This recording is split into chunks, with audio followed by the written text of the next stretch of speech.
Salut mes bateaux. J'adore conduire le bateau. Alors aujourd'hui on va parler de racisme. On va parler du racisme anti-blanc. Du coup j'ai fait mes petites recherches et selon Sciences Po, le racisme anti-blanc est le combat de l'extrême droite.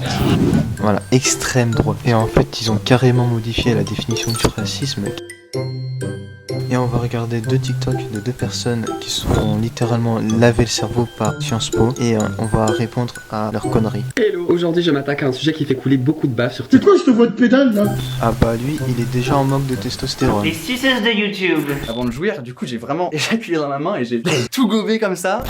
Racisme idéologique, donc c'est le plus utilisé, c'est en fait la hiérarchisation des races par rapport à leurs caractéristiques physiques. Toujours le blanc a été mis en position supérieure par rapport aux personnes de couleur, que ce soit par les nazis, par les colonisations ou même l'esclavage. C'est pour ça qu'avec cette définition, on ne peut pas dire que le racisme anti-blanc existe. Esclavage, colonialisme, ça tombe bien toi qui es arabe.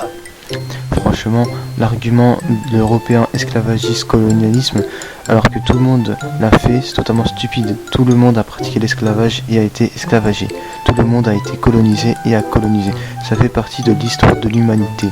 Ça a toujours été le plus fort qui persécute le moins fort. En Europe, les racisés, comme vous aimez bien dire, ne sont pas considérés comme inférieurs aux soi-disant blancs racistes. Du coup, ton argument tombe à l'eau.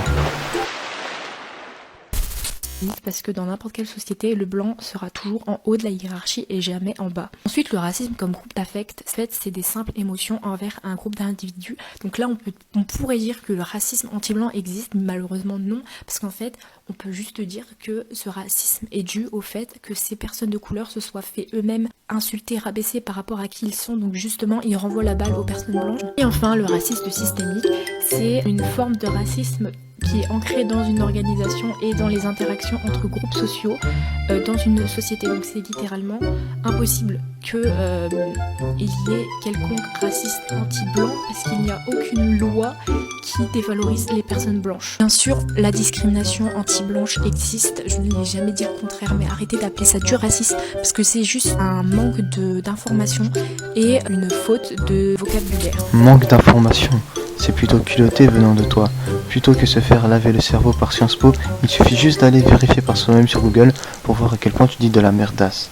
Depuis tout à l'heure, tout ce que tu as dit n'a aucun sens, complètement fondé, voire effondré. Sciences Po, vous vous faites programmer le cerveau, vous pensez même plus par vous-même, franchement c'est triste et inquiétant. Depuis le début de son TikTok, elle ment sur l'histoire. Elle part du fait qu'on peut préférer une couleur de peau à une autre, ce qui n'est pas raciste. Elle imagine la relation blanc-racisé comme méchant gentil alors que la réalité est plus nuancée. Elle nous parle de racisme systémique en parlant de loi alors qu'il n'y a pas de loi qui domine quelqu'un pour ce qu'il est. La leçon de cette vidéo, c'est pensez par vous-même, renseignez-vous par vous-même, employez des mots auxquels vous connaissez le sens, ne vous laissez pas laver le cerveau et ne voyez pas le mal partout.